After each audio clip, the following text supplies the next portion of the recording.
అందరికీ నమస్కారం. ఈరోజు ఎపిసోడ్ గంగానది వద్ద పడవవాడు. సుమంత్రుడిని రాముడు అయోధ్యకు పంపిన తర్వాత రాముడు, సీత, లక్ష్మణులు విశాలమైన పవిత్ర గంగానది తీరానికి చేరుకున్నారు. ఆ నది నీరు సూర్యకాంతిలో మెరిసిపోతూ దివ్యకాంతిని వెదజల్లుతుంది. కానీ వీరు అరణ్య ప్రవేశం కొనసాగించాలంటే ముందుగా గంగను దాటాలి. రాముడు చుట్టూ చూశాడు. ఒక చిన్న దోణి తీరానికి కట్టబడి ఉంది. సాంత్వన భరితమైన చిరునవ్వుతో ఆయన పిలిచాడు, ఓ దోనెవాడ, మమ్మల్ని ఈ నది దాటిస్తావా అని. దోనెవాడు దోణిని దగ్గరికి తీసుకుని వచ్చాడు. రాముడిని చూసిన క్షణంలోనే రెండు చేతులు జోడించి నమస్కరించాడు భక్తితో. అతని హృదయం కదిలిపోయింది. అతను సిగ్గుగా అన్నాడు, ప్రభు, మీరు ఎవరో నాకు తెలుసు. ఒకసారి మీ పాదధూళి తాకిన రాయి స్త్రీగా మారింది.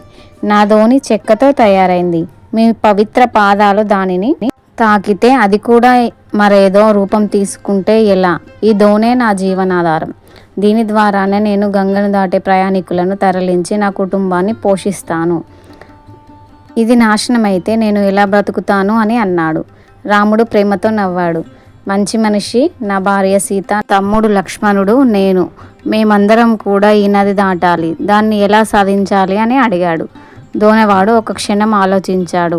ఆ తర్వాత భక్తిపూర్వకంగా అన్నాడు, ప్రభు, ఒక షరతు మీద ఈ గంగా నదిని నేను మిమ్మల్ని నా దోణిలో దాటిస్తాను.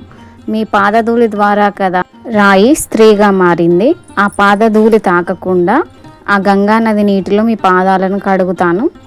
అప్పుడు మీరు మా దోణిలో గంగా నది దాటవచ్చు అని చెప్పాడు. అందరికీ ధన్యవాదాలు. Please like, share and subscribe my channel.